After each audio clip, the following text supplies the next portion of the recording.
Le rythme effréné de la vie moderne génère souvent tension et fatigue. Le stress est l'une des principales causes de maladies et peut conduire à la dépression et à l'anxiété. Les réflexions philosophiques des anciens maîtres taoïstes peuvent nous aider à soulager la tension et à réduire les inquiétudes incessantes. D'un point de vue taoïste, nous résistons au flux naturel de la vie. Lorsque nous essayons de forcer les choses, d'intervenir ou d'aller à l'encontre de la nature, selon les taoïstes, cela ne conduit qu'à des difficultés. Si nous observons beaucoup de sociétés actuelles, nous nous rendons compte que la plupart des gens continuent de forcer leur chemin. Nous nous sentons souvent submergés par le stress et la fatigue causés par le rythme effréné de la vie moderne. Le stress peut nuire à notre santé physique et mentale, provoquant des maladies, la dépression et l'anxiété.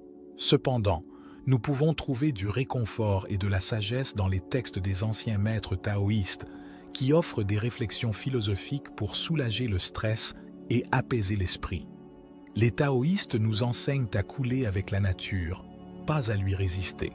Lorsque nous essayons de forcer les choses ou d'aller à l'encontre de l'ordre naturel, nous ne créons que des difficultés et des conflits.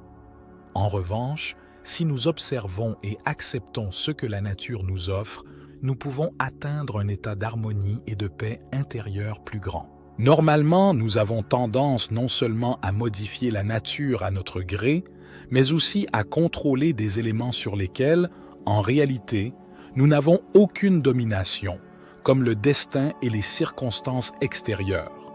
Nous sommes obsédés par le contrôle, mais les maîtres taoïstes suggèrent le contraire. Lâcher prise. Dans les textes taoïstes anciens, le Tao Te Ching et le moins connu Zhuangzi, le concept de lâcher prise est un thème récurrent. L'auteur énigmatique du Tao Te Ching souligne comment la nature se régule elle-même et que, sans interférence, tout se réalise. De plus, il met en évidence notre obsession à chercher le bonheur dans le monde extérieur et comment nos efforts pour l'obtenir et l'attachement aux circonstances extérieures nous rendent malheureux. Nous n'arrivons pas à lâcher notre désir incessant de bonheur, qui est justement la cause de notre malheur. Nos efforts pour éviter le malheur génèrent de l'anxiété. Les textes taoïstes anciens nous invitent à suivre un chemin différent. Nous devons lâcher nos visions préexistantes du monde, prendre conscience du vide, permettre à la nature de suivre son cours et couler avec elle au lieu de la contrarier. L'objectif est de vivre une vie plus simple avec moins de soucis, en suivant le Tao, le principe universel. Le Tao est considéré comme le premier antidote. Cette vidéo explore les anciennes réflexions taoïstes qui peuvent servir d'antidote pour réduire l'agitation dans un monde hors de contrôle. Le premier concept est de laisser les choses telles qu'elles sont. Le maître taoïste Zhuangzi savait comment ne pas intervenir dans les processus naturels. Il était conscient que l'intervention perturberait la nature, la transformant en quelque chose qu'elle n'est pas. Par conséquent, il n'intervenait pas, laissait les choses suivre leur cours naturel et observait comment elles se développaient autour de lui. Dans de nombreuses cultures modernes qui apprécient le succès et la performance, l'inactivité est vue comme un gaspillage. Nous nous accordons rarement le droit de nous reposer, ressentant le besoin d'être constamment actifs. Nous travaillons souvent contre la nature elle-même, même lorsque nos actions compliquent nos objectifs. En respectant le flux naturel des choses, nous les laissons être.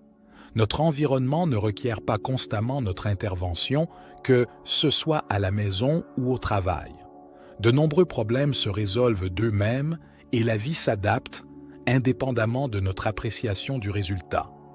Ce qui peut sembler être un malheur pourrait être une opportunité cachée, et ce que nous considérons comme un succès pourrait avoir des conséquences négatives. De plus, l'univers fonctionne selon ses propres règles, donc essayer de le contrôler est vain. Le deuxième antidote consiste à cesser de poursuivre le bonheur. Zhuangzi n'était pas certain que les personnes engagées cherchaient ou non le bonheur, mais il a observé que leur méthode de recherche les rendait souvent malheureuses. Les gens sont toujours occupés, courant obsessionnellement à la recherche du bonheur. Leurs expressions semblent fatiguées et tristes. Zhuangzi suggère d'abandonner la recherche du bonheur, car il le considère comme une source de souffrance et de frustration.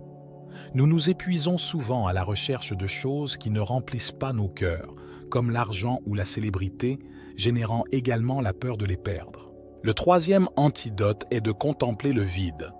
Zhuangzi soutenait que les gens ont tendance à aimer les compliments car ils se sentent appréciés pour leur réussite.